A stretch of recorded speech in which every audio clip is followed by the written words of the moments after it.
हरिः ॐ सह्याद्रिशीर्षे विमले वसन्तं गोदावरीतीरपवित्रदेशे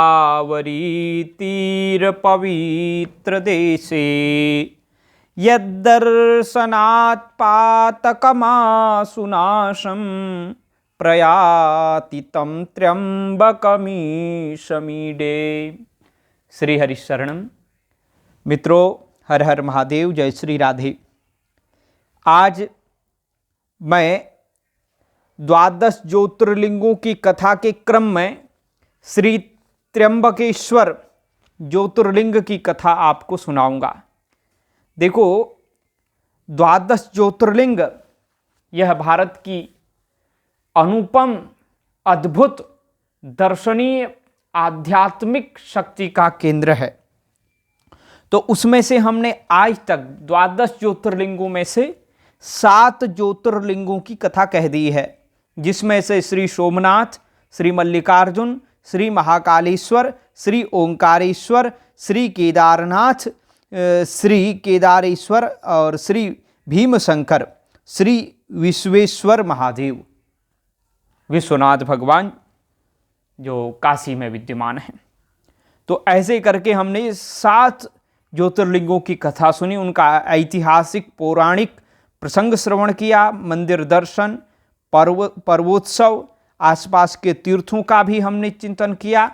और आज के प्रसंग में हम श्री त्र्यंबकेश्वर भगवान की कथा को आपको सुनाएंगे, जिसमें से हम यह त्र्यंबकेश्वर जो मंदिर है, ज्योतिर्लिंग है, ये महाराष्ट्र के जिला नासिक में विद्यमान है। आज हम उसके मंदिर दर्शन के बारे में, पौराणिक कथा, गोमती का महात्म्य, नासिक पंचवटी का महात्म्य, आसपास के तीर्थ परिक्रमा के बारे में, उत्सव, यातायात के साधन और ठहरने के स्थान, इन सब के बारे में चर्चा करेंगे।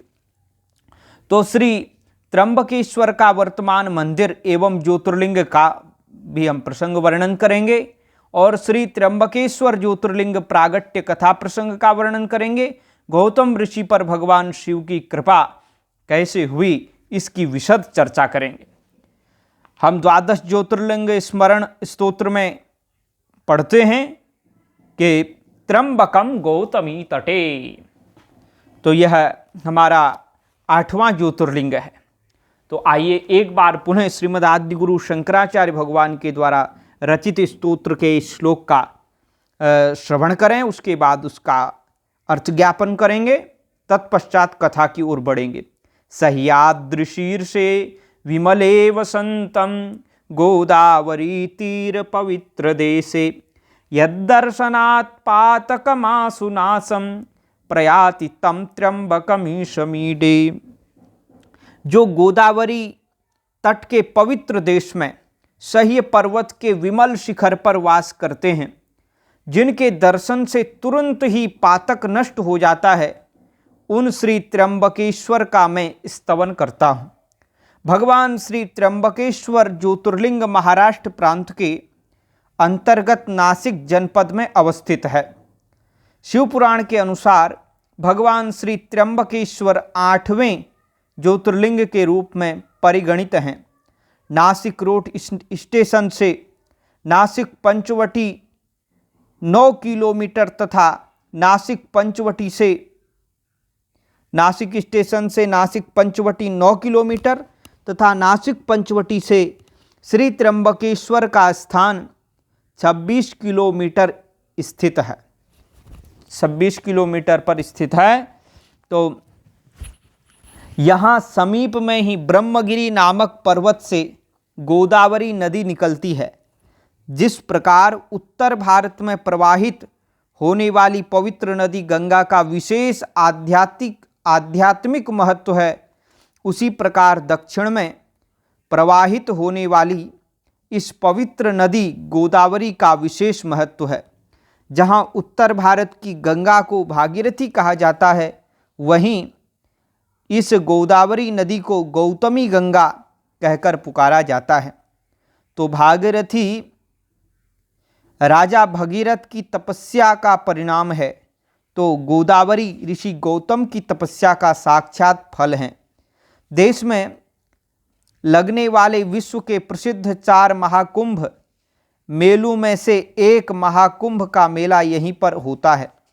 यहाँ प्रत्येक 12वें वर्ष जब सिंह राशि पर बृहस्पति का पदार्पण होता है और सूर्य नारायण भी सिंह राशि पर ही स्थित होते हैं, तब महाकुंभ पर्व का स्नान मेला आदि धार्मिक कृत्यों का समारोह होता है।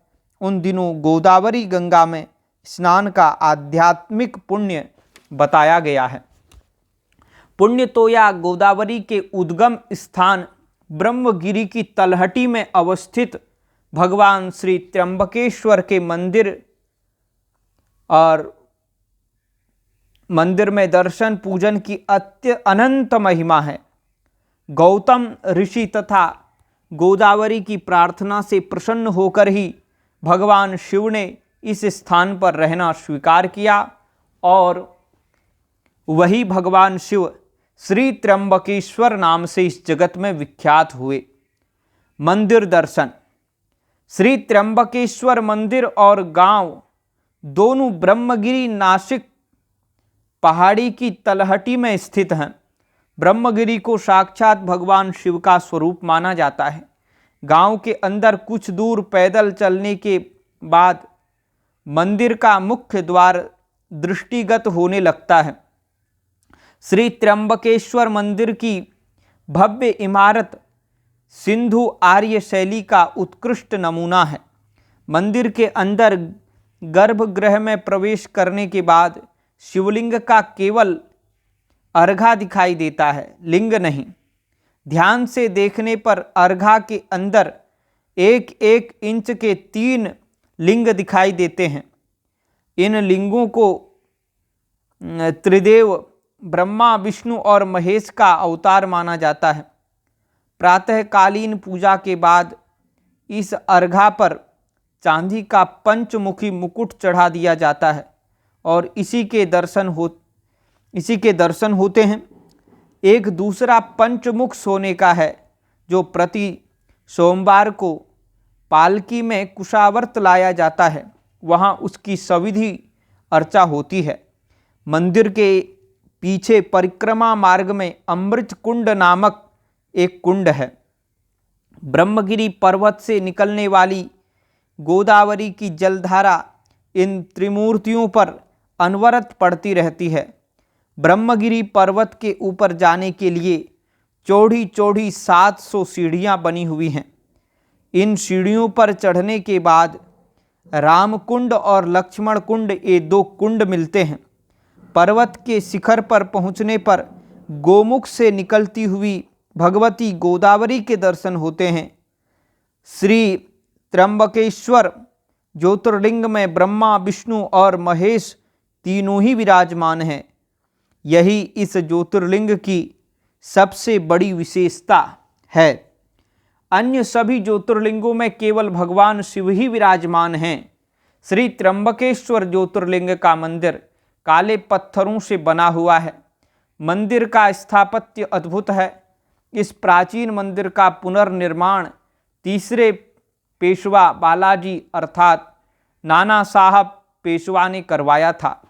इस मंदिर का जीर्णोद्धार 1755 में शुरू हुआ था और 31 साल के लंबे समय के बाद 1786 में जाकर पूरा हुआ। कहा जाता है इस भव्य मंदिर के निर्माण में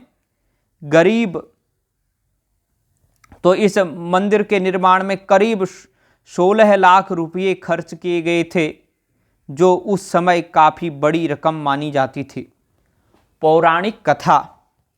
श्री शिव पुराण की कोटि रुद्र संहिता में महर्षि गौतम की तपस्या से गोदावरी, गौतमी गंगा तथा श्री त्र्यंबकेश्वर ज्योतिर्लिंग के प्रागट्य की कथा इस प्रकार है। पूर्व काल की बात है, गौतम नाम से विख्यात एक श्रेष्ठ ऋषि रहते थे, जिनकी परम धार्मिक पत्नी का नाम अहल्या था।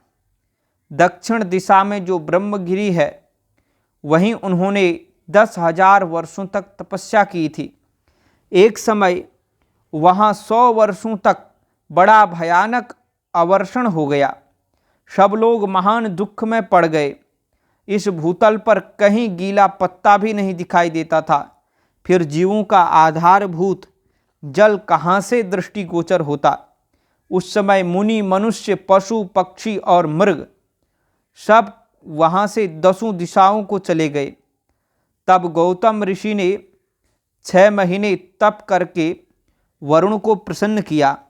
वरुण ने प्रकट होकर वर मांगने को कहा। ऋषि ने वृष्टि के लिए प्रार्थना की। वरुण ने कहा, देवताओं के विधान के विरुद्ध वृष्टि न करके मैं तुम्हारी इच्छा के अनुसार तुम्हें सदा अक्षय रहने वाला जल देता हूँ। तुम एक गड्ढा तैयार करो।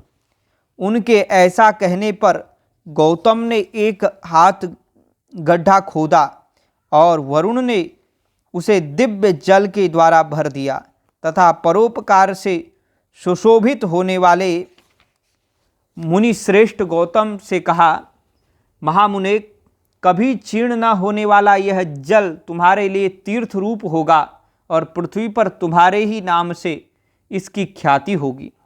यहाँ किए हुए दान, होम, तप, देव पूजन तथा पितरों का श्राद्ध सभी अक्षय होंगे। ऐसा कहकर उन महर्षि से प्रशंसित होकर के वरुण देव अंतर्धान हो गए। उस जल के द्वारा दूसरों का उपकार करके महर्षि गौतम को भी बड़ा सुख मिला। महात्मा पुरुष का आश्रय मनुष्यों के लिए महत्व की प्राप्ति कराने वाला होता है। महान पुरुष ही महात्मा के उस स्वरूप को देखते और समझते हैं, दूसरे अधम मनुष्य नहीं। मनुष्य जैसे पुरुष का सेवन करता है वैसे ही फल पाता है। महान पुरुष की सेवा से महत्ता मिलती है और शूद्र की सेवा से क्षुद्रता मिलती है। उत्तम पुरुषों का यह स्वभाव ही है कि वे दूसरों के दुख को नहीं सहन कर पाते। अपने को दुख प्राप्त हो जाए इसे भी स्वीकार कर लेते हैं, किंतु दूसरों के दुख का निवारण ही करते हैं। दयालु, अभिमान शून्य, उपकारी और जितेंद्रिय ये पुण्य के 4 खंभे हैं जिनके आधार पर यह पृथ्वी टिकी हुई है। उत्तमानां स्वभावोऽयं पर दुःखा सहिष्णुता स्वयं दुःखं च संप्राप्तं मन्यते अन्यस्य वार्यते। दयालु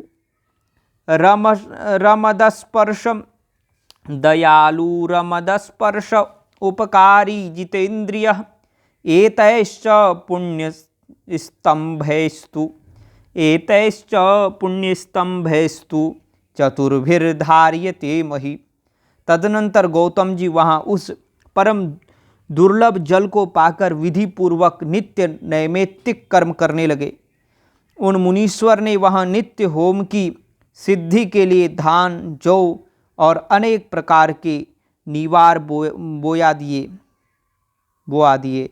तो तरह तरह के धान्य, भांति भांति के वृक्ष और अनेक प्रकार के फल फूल वहाँ लहलहा उठे।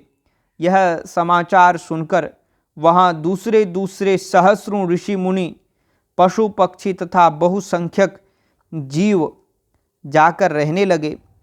वह वन इस भूमंडल में बड़ा सुंदर हो गया। उस अक्षय जल के संयोग से अनावृष्टि वहाँ के लिए दुखदायिनी नहीं रह गई। उस वन में अनेक शुभ कर्म परायण ऋषि अपने शिष्य, भार्या और पुत्र आदि के साथ वास करने लगे। उन्होंने कालक्षेप करने के लिए वहाँ धान बोया दिए और गौतम जी के प्रभाव से उस वन में सब ओर आनंद छा गया। एक बार वहाँ गौतम के आश्रम में जाकर बसे हुए ब्राह्मणों की स्त्रियां जल के प्रसंग को लेकर अहल्या पर नाराज हो गईं। उन्होंने अपने पतियों को उकसाया उन लोगों ने गौतम का अनिष्ट करने के लिए गणेश जी की आराधना की। भक्त पराधीन गणेश जी ने प्रकट होकर वर मांगने के लिए कहा। तब ये बोले, भगवान, यदि आप हमें वर देना चाहते हैं तो ऐसा कोई उपाय कीजिए जिससे समस्त ऋषि डांट फटकार कर गौतम को आश्रम से बाहर निकाल दें। गणेश जी ने कहा, ऋषियों, तुम सब लोग सुनो। इस समय तुम उचित कार्य नहीं कर रहे हो। बिना किसी अपराध के उन पर क्रोध करने के कारण तुम्हारी हानि ही होगी। जिन्होंने पहले उपकार किया हो उन्हें यदि दुख दिया जाए तो वह अपने लिए हितकारक नहीं होगा, अपने लिए ही हितकारक नहीं होता। जब उपकारी को दुख दिया जाता है तब उससे इस जगत में अपना ही नाश होता है। अपराधम विना तस्मै क्रुध्यताम हानिरेव च उपस्कृतं पुरा एस्तु तेभ्यो दुःखं हितं नहीं यदा च दीयते दुःखं तदा नाशो भवेदिह। ऐसी तपस्या करके उत्तम फल की सिद्धि हो जाती है। उत्तम फल की सिद्धि की जाती है। स्वयं ही शुभ फल का परित्याग करके अहितकारक फल को नहीं ग्रहण किया जाता। ब्रह्मा जी ने जो यह कहा है कि असाधु कभी साधुता को और साधु कभी असाधुता को नहीं ग्रहण करता, यह बात निश्चय ही ठीक जान पड़ती है। पहले उपवास के कारण जब तुम लोगों को दुख भोगना पड़ा था तब महर्षि गौतम ने जल की व्यवस्था करके तुम्हें सुख दिया, परंतु इस समय तुम सब लोग उन्हें दुख दे रहे हो। संसार में ऐसा कार्य करना कदापि उचित नहीं। इस बात पर तुम सब लोग सर्वथा विचार कर लो। स्त्रियों की शक्ति से मोहित हुए तुम लोग यदि मेरी बात नहीं मानोगे तो तुम्हारा यह बर्ताव गौतम के लिए अत्यंत हितकारक ही होगा, इसमें संशय नहीं है। ये मुनि श्रेष्ठ गौतम तुम्हें पुनः निश्चय ही सुख देंगे, अतः उनके साथ छल करना कदापि उचित नहीं। इसलिए तुम लोग कोई दूसरा वर मांगो। महात्मा गणेश ने ऋषियों से यह बात कही, वह उनके लिए हितकर थी, तो भी उन्होंने इसे स्वीकार नहीं किया। तब भक्तों के अधीन होने के कारण उन शिव कुमार ने कहा, तुम लोगों ने जिस वस्तु के लिए प्रार्थना की है उसे मैं अवश्य करूँगा। पीछे जो होनहार होगी वह होकर ही रहेगी। ऐसा कहकर वे अंतर्धान हो गए। तदनंतर महर्षि गौतम के खेत में जो धान और जौ थे उनके पास गणेश जी और दुर्बल गाय बनकर गए। दिए हुए वर के कारण वह गौ कांपती हुई वहां जाकर धान और जौ चरने लगी। इसी समय दैववश गौतम जी वहां आ गए और मुट्ठी भर तिनके लेकर उन्हीं से उस गौ को हाँकने लगे। तो हाँकने लगे तो उन तिनकों का स्पर्श होते ही वह गौ पृथ्वी पर गिर पड़ी और ऋषि के देखते देखते उसी क्षण मर गई। वे दूसरे द्वेषी ब्राह्मण और उनकी दुष्ट स्त्रियां वहीं छिपे हुए सब कुछ देख रहे थे। उस गौ के गिरते ही वे सब के सब बोल उठे, गौतम ने वह क्या कर डाला, यह क्या कर डाला। गौतम भी आश्चर्यचकित हो अहिल्या को बुलाकर व्यथित हृदय से दुखपूर्वक बोले, देवी, यह क्या हुआ, कैसे हुआ। जान पड़ता है परमेश्वर मुझ पर कुपित हो गए हैं। अब क्या करूं, कहाँ जाऊं, मुझे हत्या लग गई है। तो इसी समय ब्राह्मण उनकी पत्नियां गौतम को डांटने और दुर्वचन कहने लगी। दुर्वचन कहती हुई दुर्वचनों द्वारा अहिल्या को पीड़ित करने लगी। उनके दुर्बुद्धि शिष्य और पुत्र भी गौतम को बारंबार फटकारने और धिक्कारने लगे।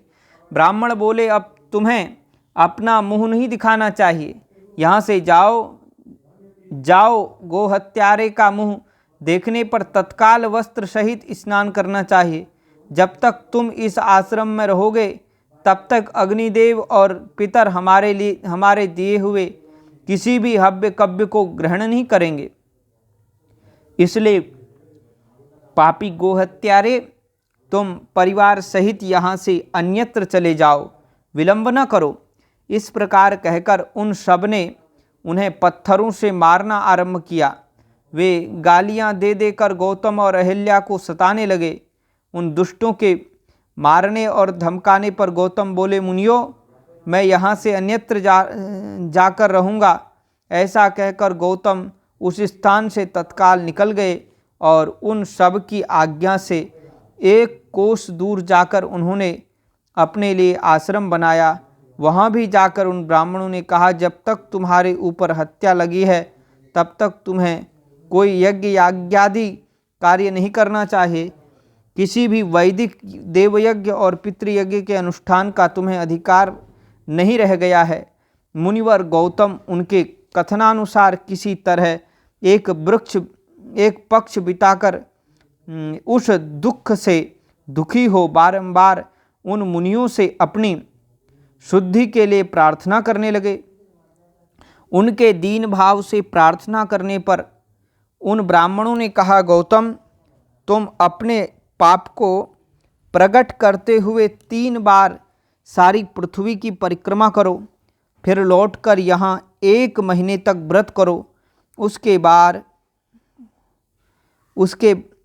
बाद इस ब्रह्मगिरि की 101 परिक्रमा करने के पश्चात तुम्हारी शुद्धि होगी। और अथवा यहाँ गंगा जी को ले आकर उन्हीं के जल से स्नान करो तथा 1 करोड़ पार्थिव लिंग बनाकर महादेव जी की आराधना करो। फिर गंगा जी में स्नान करके इस पर्वत की 11 बार परिक्रमा करो। तत्पश्चात 100 घड़ों के जल से पार्थिव शिवलिंग को स्नान कराने पर तुम्हारा उद्धार होगा। उन ऋषियों के इस प्रकार कहने पर गौतम ने बहुत अच्छा कहकर उनकी बात मान ली। वे बोले, मुनीश्वरों, मैं आप श्रीमानों की आज्ञा से यहाँ पार्थिव पूजन तथा ब्रह्मगिरि की परिक्रमा करूँगा। ऐसा कहकर मुनि श्रेष्ठ गौतम ने उस पर्वत की परिक्रमा करने के पश्चात पार्थिव लिंगों का निर्माण करके उनका पूजन किया। साध्वी अहिल्या ने भी साथ रहकर वह सब कुछ किया। उस समय शिष्य प्रशिष्य उन दोनों की सेवा करते थे। पत्नी सहित गौतम ऋषि के इस प्रकार आराधना करने पर संतुष्ट हुए भगवान शिव वहाँ शिवा और प्रमथ गणों के साथ प्रकट हो गए। तदनंतर प्रसन्न हुए कृपा निधान शंकर ने कहा, महामुने, मैं तुम्हारी उत्तम भक्ति से बहुत प्रसन्न हूँ, तुम कोई वर मांगो। उस समय महात्मा शंभु के सुंदर रूप को देखकर आनंदित हुए गौतम ने भक्ति भाव से शंकर जी को प्रणाम करके उनकी स्तुति की और लंबी स्तुति प्रणाम करके दोनों हाथ जोड़कर वे उनके सामने खड़े हो गए और बोले कि देव, मुझे निष्पाप कर दीजिए। भगवान शिव ने कहा, तुम धन्य हो, कृतकृत्य हो और सदा ही निष्पाप हो। इन दुष्टों ने तुम्हारे साथ छल किया। जगत के लोग तुम्हारे दर्शन से पाप रहित हो जाते हैं, फिर सदा मेरी भक्ति में तत्पर रहने वाले तुम क्या पापी हो। मुने, जिन दुरात्माओं ने तुम पर अत्याचार किया है वे पापी, दुराचारी और हत्यारे हैं। उनके दर्शन से दूसरे लोग पापिष्ट हो जाएंगे। वे सब के सब कृतघ्न हैं, उनका कभी उद्धार नहीं हो सकता। महादेव जी की यह बात सुनकर महर्षि गौतम मन ही मन बड़े विस्मित हुए। उन्होंने भक्तिपूर्वक शिव को प्रणाम करके हाथ जोड़कर पुनः इस प्रकार कहा। गौतम महर्षि बोले, महेश्वर, उन ऋषियों ने तो मेरा बहुत बड़ा उपकार किया है। यदि उन्होंने यह बर्ताव नहीं किया होता तो मुझे आपका दर्शन कैसे होता। धन्य हैं वे महर्षि जिन्होंने मेरे लिए परम कल्याणकारी कार्य किया है। उनके इस दुराचार से ही मेरा महान स्वार्थ सिद्ध हुआ है। गौतम जी की यह बात सुनकर महेश्वर बड़े प्रसन्न हुए। उन्होंने गौतम को कृपा दृष्टि से देखकर उन्हें शीघ्र ही यों उत्तर दिया। शिव जी बोले, विप्रवर तुम धन्य हो, सभी ऋषियों में श्रेष्ठतर हो। मैं तुम पर बहुत प्रसन्न हूँ। ऐसा जानकर तुम मुझसे उत्तम वर मांगो। गौतम ऋषि बोले, नाथ आप सच कहते हैं, तथापि आप 5 आदमियों ने जो कह दिया या कर दिया वह अन्यथा नहीं हो सकता, अतः जो हो गया सो रहे। देवेश, यदि आप प्रसन्न हैं तो मुझे गंगा जी प्रदान कीजिए, गंगा जी दीजिए, गंगा प्रदान कीजिए और ऐसा करके लोक का महान उपकार कीजिए। आपको मेरा नमस्कार है, नमस्कार है। यों कहकर गौतम ने देवेश्वर भगवान शिव के दोनों चरणार बिंद पकड़ लिए और लोकहित की कामना से उन्हें नमस्कार किया।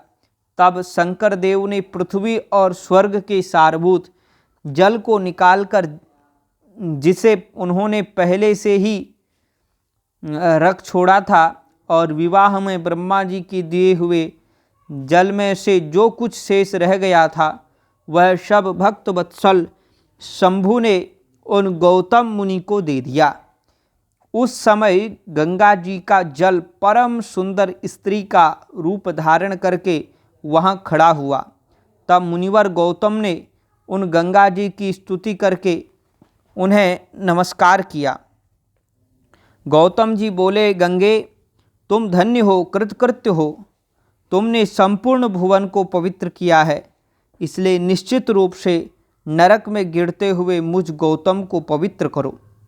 तदनंतर शिवजी ने गंगा जी से कहा, देवी तुम मुनि को पवित्र करो और तुरंत वापस न जाकर वैवस्वत मनु के 28वें कलयुग तक यहीं पर रहो।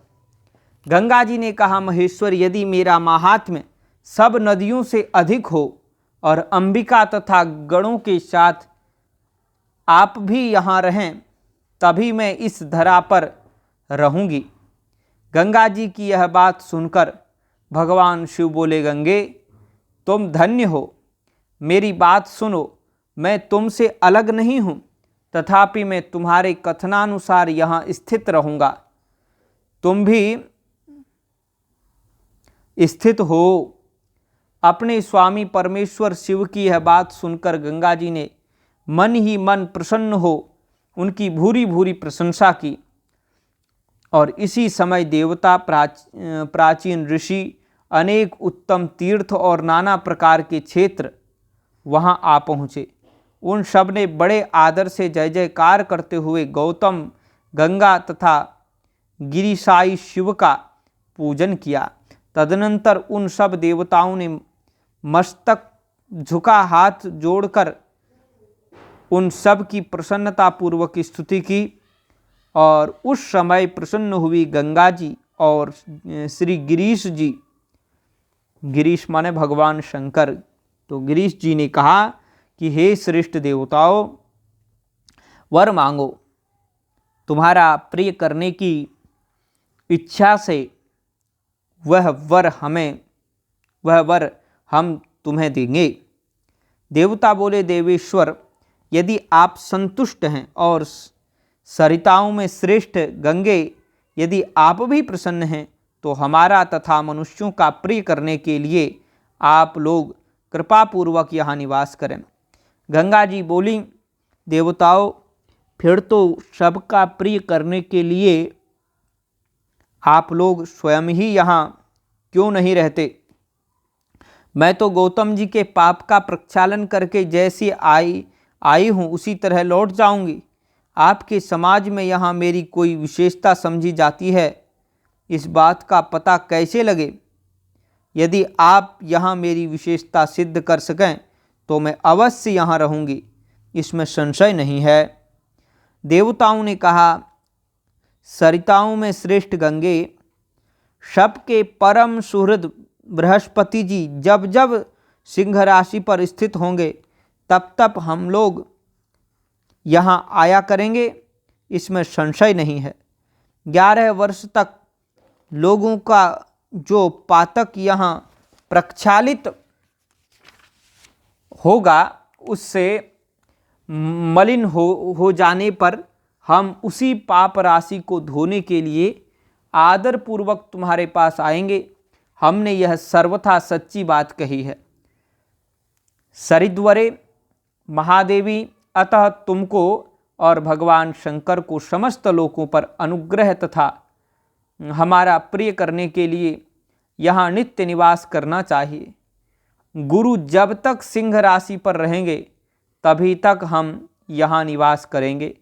उस समय तुम्हारे जल में त्रिकाल स्नान और भगवान शंकर का दर्शन करके हम शुद्ध होंगे, फिर तुम्हारी आज्ञा लेकर अपने स्थान को लौटेंगे। इस प्रकार उन देवताओं तथा महर्षि गौतम के प्रार्थना करने पर भगवान शंकर और सरिताओं में श्रेष्ठ गंगा दोनों वहाँ स्थित हो गए। वहाँ की गंगा गोदावरी गोमती नाम से विख्यात हुई। तो गंगा जो है गोमती गोदावरी इन नामों से विख्यात हुई हैं। और भगवान शिव शंकर का, शिव का ज्योतिर्लिंग, जो ज्योतिर्मय लिंग है, श्री त्र्यंबक कहलाता है। वह ज्योतिर्लिंग महान पातकों का नाश करने वाला है।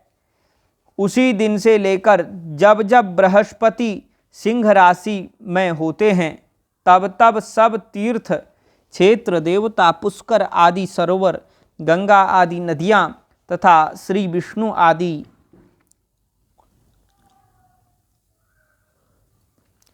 आदि देवगण अवश्य ही श्री गोमती के तट पर पधारते और वास करते हैं।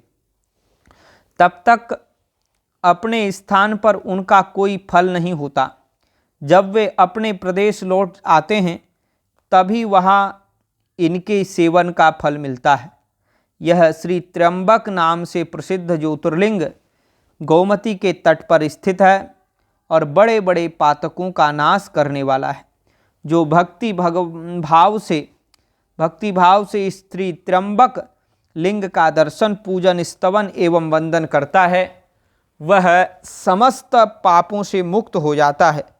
गौतम के द्वारा पूजित श्री त्र्यंबक नामक ज्योतिर्लिंग इस लोक में समस्त अभिष्टों को देने वाला तथा परलोक में उत्तम मोक्ष प्रदान करने वाला है। ज्योतिर्लिंगमिदं प्रोक्तं त्र्यंबकं नाम विश्रुतं स्थितं तटे हि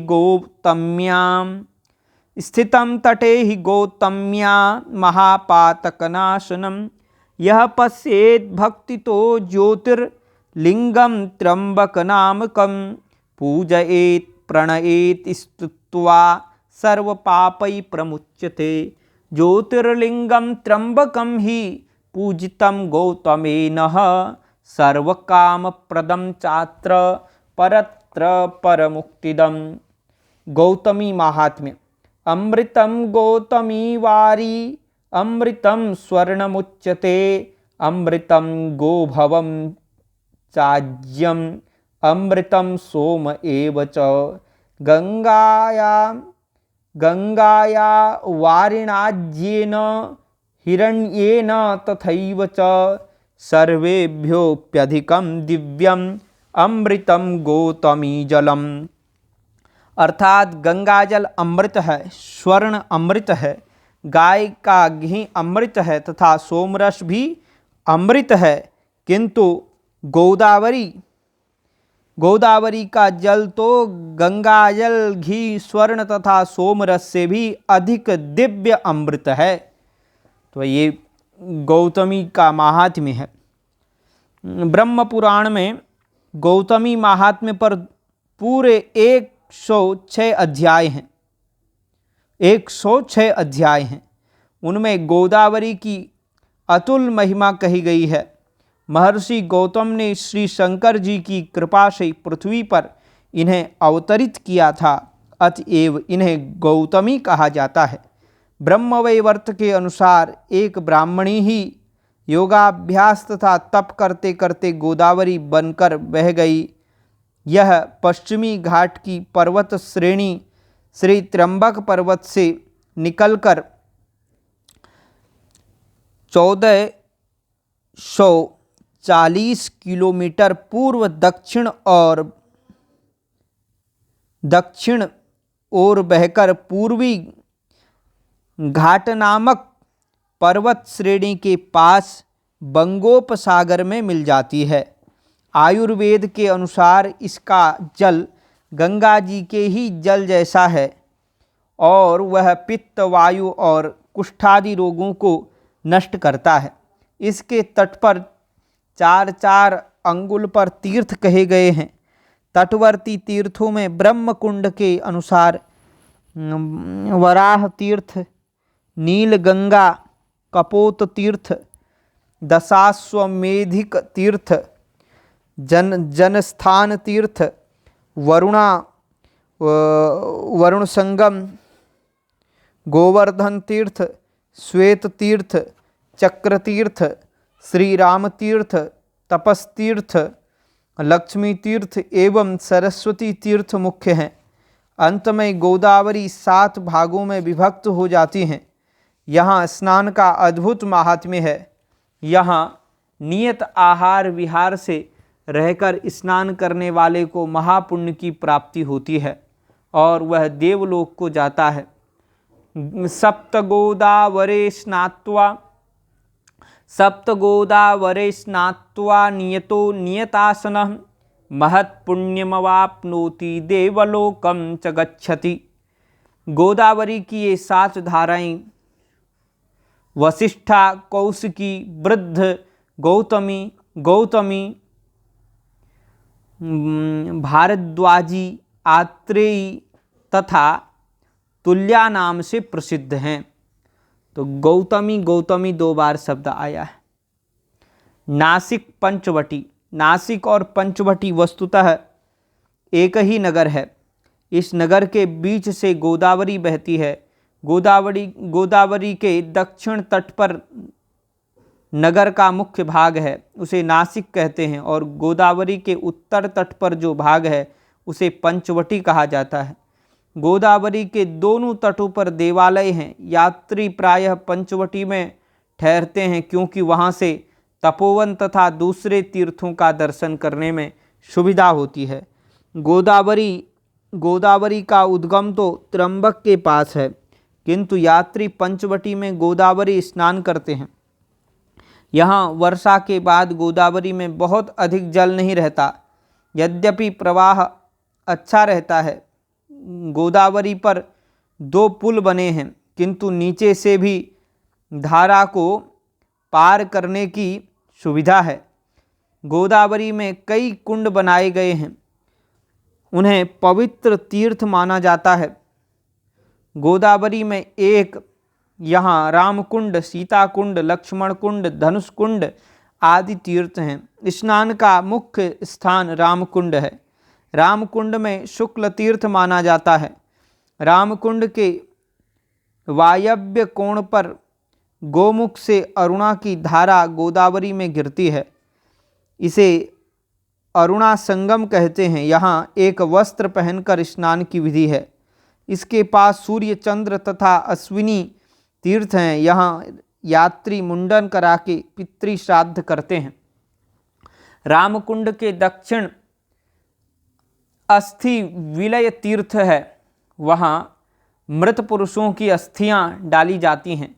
रामकुंड के उत्तर पास में ही प्रयाग तीर्थ माना जाता है। रामकुंड के पीछे सीता कुंड है, उसे अहिल्या कुंड और सारंगपाणी कुंड भी कहते हैं। उसके दक्षिण 2 मुख वाले हनुमान जी अग्निदेव की प्रतिमा है। उसके सामने हनुमान कुंड है। आगे दशाश्वमेध तीर्थ है। नारो शंकर मंदिर के सामने गोदावरी में रामगया कुंड है। कहा जाता है यहाँ भगवान श्री राम ने श्राद्ध किया था। उसके आगे पेशवा कुंड है। कहते हैं यहाँ गोदावरी में वरुणा, सरस्वती, गायत्री, सावित्री और श्रद्धा नदियाँ मिलती हैं। आगे खंडोबा कुंड है, उससे दक्षिण ओक कुंड और उसके आगे वैशंपायन कुंड है। पंचवटी में अरुणा नदी के किनारे इंद्र कुंड है। कहा जाता है महर्षि गौतम के शाप से इंद्र के शरीर में छिद्र हो गए थे। यहाँ स्नान करने से वे छिद्र दूर हो गए। इस कुंड के बाद मुक्तेश्वर का अंतिम कुंड है। वहाँ मेधातिथि तीर्थ तथा कोटि तीर्थ हैं। ये सब कुंड गोदावरी में ही हैं। गोदावरी में ही आगे अहिल्या संगम तीर्थ है और उससे आगे तपोवन है। देव मंदिर, यहाँ के अधिकांश मंदिर गोदावरी के दोनों तटों पर हैं। रामकुंड के ऊपर ही गंगा जी का मंदिर है। वहीं पास में श्री गोदावरी मंदिर, गोदावरी जी का मंदिर है। यह गोदावरी मंदिर 12 वर्ष में केवल एक बार बृहस्पति के सिंह राशि में आने पर खुलता है और उस समय वर्ष भर खुला रहता है। गोदावरी मंदिर के सामने बाणेश्वर शिवलिंग हैं और गंगा मंदिर के बगल में एक मंदिर में गणेश, शिव, देवी, सूर्य और विष्णु भगवान की मूर्तियां हैं। गोदावरी मंदिर के पीछे विट्ठल भगवान का मंदिर है। रामकुंड के पास ही श्री राम मंदिर है। उसके पास ही एक शिवालय है। इसे अहिल्याबाई का राम मंदिर कहते हैं। कहा जाता है इसमें जो श्री राम, श्री लक्ष्मण, श्री जानकी जी की मूर्तियां हैं वे रामकुंड में मिली हैं। तो रामकुंड में मिली हुई हैं। कपालेश्वर, रामकुंड से थोड़ी दूर पर 50 सीढ़ियाँ ऊपर कपालेश्वर शिव मंदिर है। कहा जाता है यहाँ शंकर जी के हाथ में चिपका कपाल ब्रह्मा का सिर गोदावरी स्नान से दूर हुआ। श्री राम मंदिर, कपालेश्वर के दर्शन करके जाते समय सीढ़ियों के पास बीच में गोदावरी मंदिर पड़ता है। कपालेश्वर से पंचवटी बस्ती की ओर जाते यह मंदिर समीप ही पड़ता है। काला राम मंदिर, गोदावरी से लगभग आधा किलोमीटर पर पंचवटी बस्ती में यह मुख्य राम मंदिर है। यह मंदिर विशाल है। इसमें श्री राम, श्री लक्ष्मण और श्री सीता जी की मूर्तियां हैं। पंचवटी काला मंदिर से आगे गोदावरी तट से लगभग 1 किलोमीटर पर एक वट वृक्ष है। इसी स्थान को लोग पंचवटी कहते हैं। अब यहाँ वट के 5 वृक्ष हैं। वट वृक्षों के पास ही एक मकान है जिसमें सीता गुफा, भूगर्भ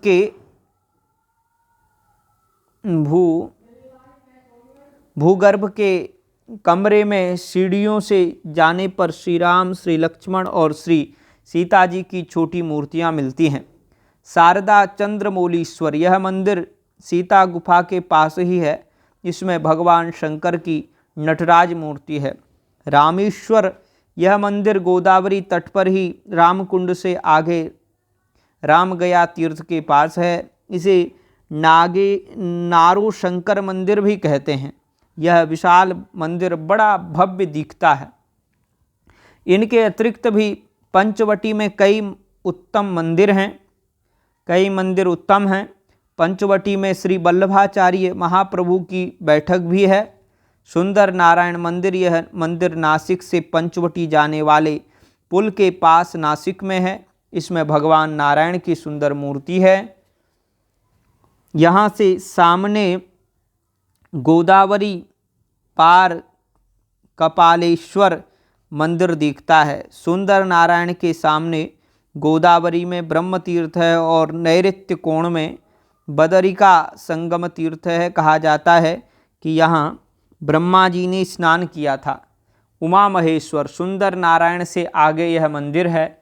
इसमें भगवान शंकर की मूर्ति है, जिसके दोनों ओर गंगा तथा पार्वती की मूर्तियां हैं। नीलकंठेश्वर रामकुंड के सामने नासिक में यह शिव मंदिर है। इसके सामने ही दशाश्वमेध तीर्थ है। कहा जाता है महाराज जनक ने यहाँ यज्ञ करके इस मूर्ति की स्थापना की थी। पंचरत्नेश्वर नीलकंठेश्वर के पीछे 48 सीढ़ी ऊपर यह मंदिर है। यहाँ शिवलिंग के ऊपर 5 चांदी के मुख लगाए रहते हैं। और गौरा राम मंदिर पंचरत्नेश्वर मंदिर के पास ही यह मंदिर है। इसमें श्री राम, श्री लक्ष्मण और श्री जानकी जी की संगमरमर की मूर्तियां हैं। मुरलीधर श्री गौरा राम मंदिर के दक्षिण यह श्री कृष्ण मंदिर है। इसके पास ही लक्ष्मी नारायण तथा तारकेश्वर जी के मंदिर हैं। तिलभांडेश्वर, इसमें 5 कुंड 5 फुट घेरे का और 2 फुट ऊंचा शिवलिंग प्रतिष्ठित है तिलभांडेश्वर में। हाँ, तो भद्रकाली यह मंदिर घर के समान है, शिखर नहीं है। सिंहासन पर नवदुर्गाओं की मूर्तियां हैं और उनमें मध्य में भद्रकाली की ऊंची मूर्ति है। इनके अतिरिक्त नासिक में मुक्तेश्वर, बालाजी, मोदकेश्वर, गणपति, एकमुखी दत्त और मुरंडेश्वर आदि कई उत्तम एवं दर्शनीय मंदिर हैं। पंचवटी से लगभग 2.5 किलोमीटर दूर गोदावरी में कपिला नाम की नदी मिलती है। इस कपिला संगम तीर्थ पर ही तपोवन है। कहा जाता है महर्षि गौतम की यही तपस्थली है। यहीं शूर्पणखा की नाक लक्ष्मण जी ने काटी थी। कपिला संगम के पास महर्षि कपिल का आश्रम कहा जाता है। यहाँ ब्रह्म तीर्थ, शिव तीर्थ, विष्णु तीर्थ, अग्नि तीर्थ, सीता तीर्थ, मुक्ति तीर्थ और कपिला तीर्थ, संगम तीर्थ, ये 8 तीर्थ हैं। ब्रह्म तीर्थ, शिव तीर्थ, विष्णु तीर्थ और उसके बाद जो है ब्रह्म योनि, रुद्र योनि और विष्णु योनि भी कहते हैं। ये सटे हुए 3 कुंड हैं जिनमें जल नहीं है और इनकी भित्तियों में एक से दूसरे में जाने का संकीर्ण मार्ग है। यात्री इनमें उसी मार्ग से प्रवेश करके बाहर निकलते हैं। इनके पास ही अग्नि तीर्थ जिनमें जल भरा रहता है, यह गहरा कुंड है और कहा जाता है कि यहीं श्री राम जी ने श्री सीता जी को अग्नि में गुप्त कर दिया था, तो इसको अग्नि तीर्थ कहते हैं। और छाया सीता को साथ रखा था। आसपास के तीर्थ गंगापुर प्रपात, नासिक से लगभग 10 किलोमीटर पर गोवर्धन गंगापुर गांव है, जहां गोदावरी का प्रपात था। एक धर्मशाला भी है। गोदावरी का प्रवाह दूर जाने से अब प्रपात नहीं है। यहाँ गोवर्धन तीर्थ है न। यहाँ से नासिक तक मार्ग में क्रमशः पितृ तीर्थ और साथ ही गालव तीर्थ, ब्रह्म तीर्थ, ऋणमोचन तीर्थ, क्षुधा तीर्थ, सोमेश्वर महादेव, पापनाशन तीर्थ, विश्वामित्र तीर्थ, श्वेत तीर्थ, कोटेश्वर महादेव, कोटि तीर्थ तथा अग्नि तीर्थ पड़ते हैं। सीता सरोवर, यह स्थान नासिक से लगभग 6 किलोमीटर दूर है। यह एक ओर नदी है, दूसरी ओर एक कुंड है जिनमें यात्री स्नान करते हैं। टाकली, नासिक से लगभग 5 किलोमीटर दूर टाकली गांव है। यहाँ का मार्ग खराब है। समर्थ रामदास स्वामी द्वारा स्थापित हनुमान जी की मूर्ति है और यह मूर्ति गोबर की बनी हुई है। अच्छा, ये गोबर की मूर्ति बनी हुई है। तो पास में श्री राम, श्री लक्ष्मण और श्री जानकी जी की मूर्तियाँ मंदिर में हैं और एक गुफा में नीचे शिवाजी और रामदास स्वामी जी की मूर्ति हैं। रामसैया, नासिक से लगभग 10 किलोमीटर दूर पहाड़ी पर यह स्थान है। कहा जाता है यहीं से रावण ने सीता जी का हरण किया था। पर्वत पर ऊपर रामसैया है, 2-3 गुफाएं हैं।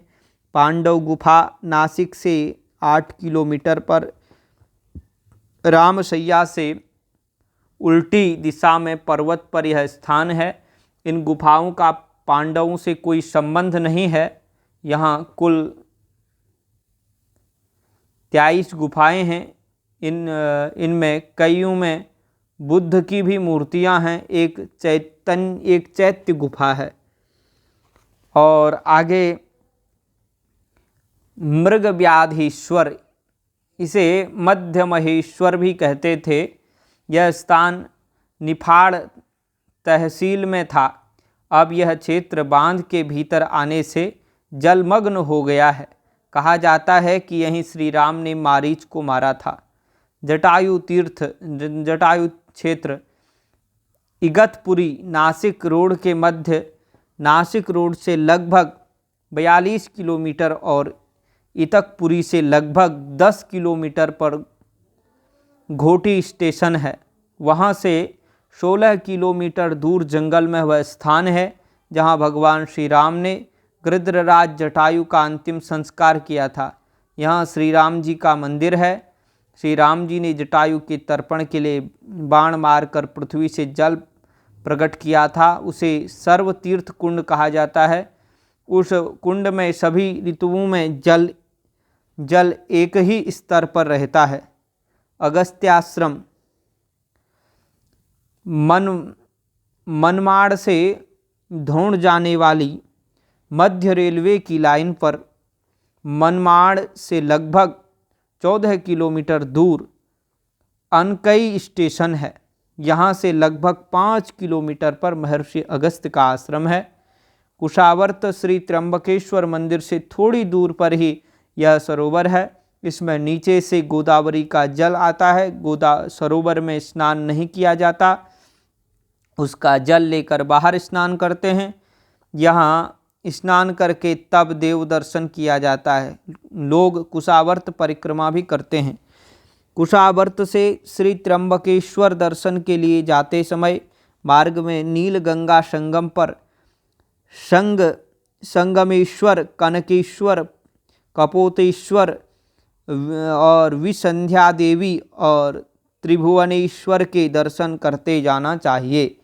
अन्य मंदिर, कुशावर्त सरोवर के पास ही गंगा मंदिर है और उसके पास श्री कृष्ण मंदिर है।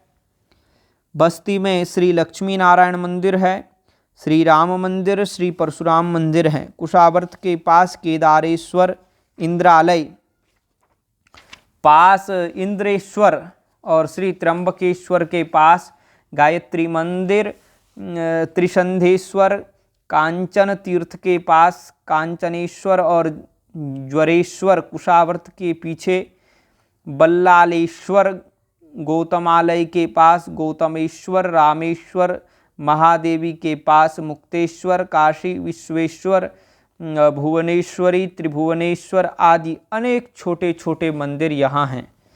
और श्री निवृत्तिनाथ की समाधि, महाराष्ट्र के प्रसिद्ध संत श्री ज्ञानेश्वर के बड़े भाई तथा गुरु श्री निवृत्तिनाथ की समाधि बस्ती के एक किनारे पर्वत के नीचे है। गंगा द्वार जाते समय सीढ़ियों के प्रारंभ स्थान से कुछ दूर दाहिने जाने पर यह स्थान मिलता है। मंदिर के पास आसपास धर्मशालाएं हैं। वारकरी संप्रदाय का यह मुख्य तीर्थ है। पोषवदी एकादशी को यह मेला लगता है, यहाँ पर मेला लगता है। और कुशावर्त के अतिरिक्त यहाँ अनेक तीर्थ हैं जिनमें मुख्य ये हैं। गंगा सागर, यह ब्रह्मगिरी के नीचे है। गोदावरी पहले यहाँ प्रकट होकर तब कुशावर्त में जाती हैं और इसी के पास निवृत्तिनाथ की समाधि है। तो इंद्र तीर्थ, यह कुशावर्त के पास ही है। कनखल, यह यहाँ के पंच तीर्थों में एक है, कुशावर्त से पूर्व पड़ता है। बिल्व तीर्थ, यह नील पर्वत से उत्तर है।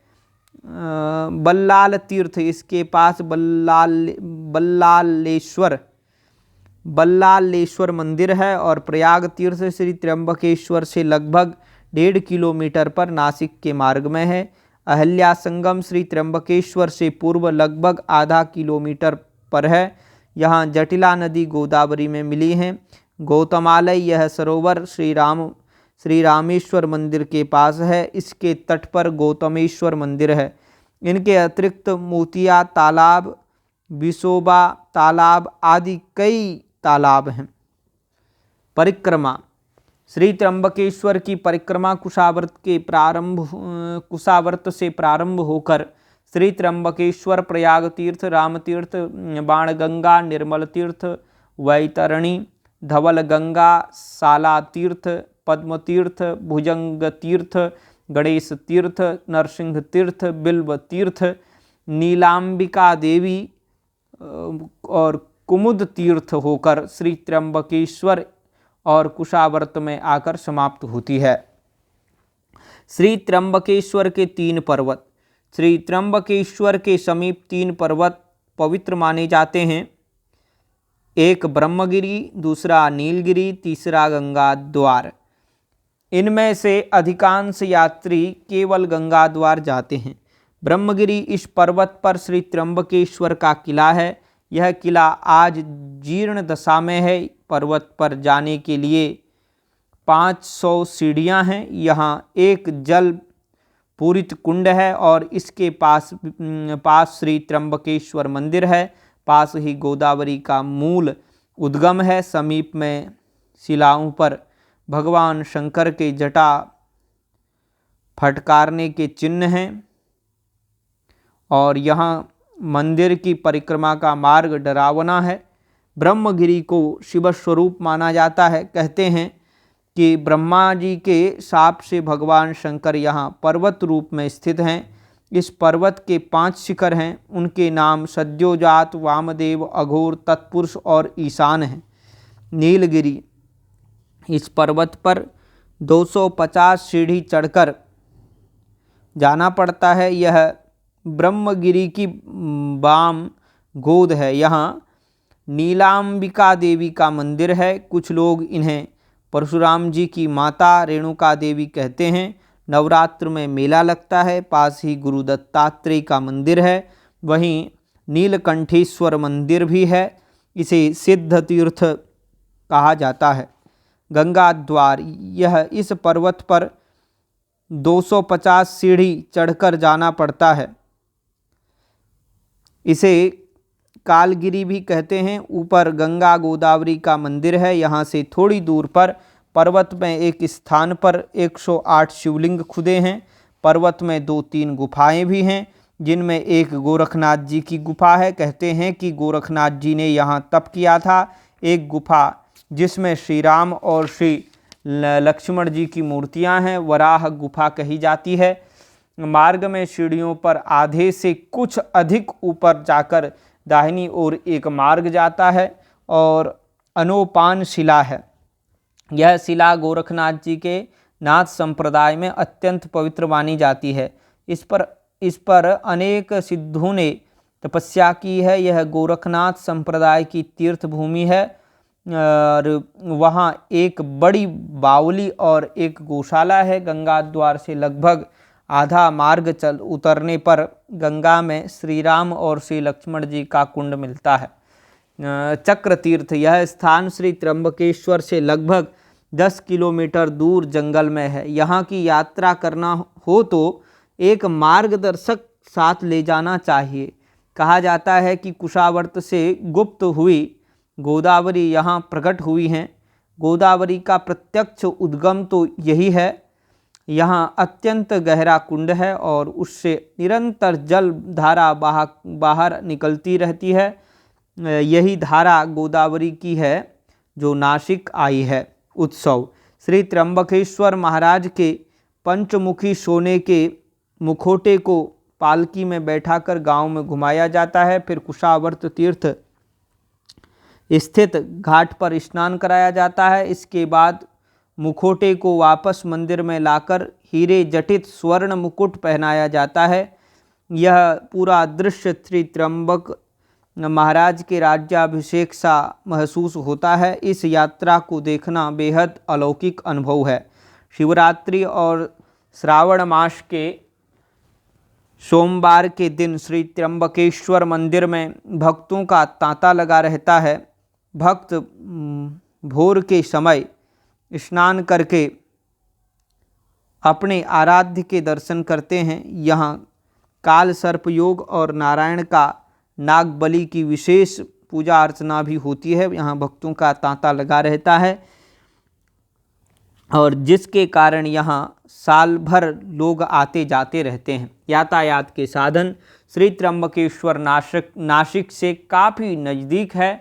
नासिक पूरे देश से रेल, सड़क और वायुयान से जुड़ा हुआ है। मध्य रेलवे की मुंबई से दिल्ली जाने वाली दिल्ली मुख्य लाइन पर नासिक रोड प्रसिद्ध स्टेशन है। स्टेशन से नासिक लगभग 6 किलोमीटर और पंचवटी लगभग 8 किलोमीटर दूर है। स्टेशन से नासिक तक मोटर बस चलती है। वहाँ से श्री त्र्यंबकेश्वर के लिए बस, ऑटो और या टैक्सी सुविधा ले सकते हैं। पर्याप्त साधन सुलभ हैं। ठहरने के स्थान नासिक, पंचवटी और श्री त्र्यंबकेश्वर में भी यात्री पंडों के यहाँ और देवालयों में भी ठहर सकते हैं। इनके अतिरिक्त नासिक पंचवटी क्षेत्र में बहुत सी धर्मशालाएं भी हैं। यहाँ होटल तथा लॉज की भी सुविधाएं उपलब्ध हैं। तो इस प्रकार से हमने श्री त्र्यंबकेश्वर ज्योतिर्लिंग की अद्भुत महिमा का वर्णन किया, जिसमें ऐतिहासिक और पौराणिक कथा भी हमने सुना दी और बहुत सारे तीर्थों का वर्णन किया, जो आनंद है। और हमें तो ऐसा लगता है कि एक बार पुनः हमें इसका स्वाध्याय करके आपको सुनाना होगा, तो हमें भी बढ़िया से हमारे दिमाग में सब बैठ जाएगा। तो ऐसे करके अब आने वाले में श्री वैद्यनाथेश्वर ज्योतिर्लिंग, श्री रामेश्वरम ज्योतिर्लिंग और उसके बाद श्री घुश्मेश्वर ज्योतिर्लिंग, तो ये ज्योतिर्लिंगों की कथा यहाँ पूर्ण हो जाएगी। तो अभी के लिए इतना ही रखते हैं। 1 घंटे का लगभग पूर्ण वीडियो हो चुका है। हर हर शंकर, हर हर महादेव। वीडियो को लाइक, शेयर, कमेंट जरूर करें। जय श्री राधे, जय जय शंकर, हर हर।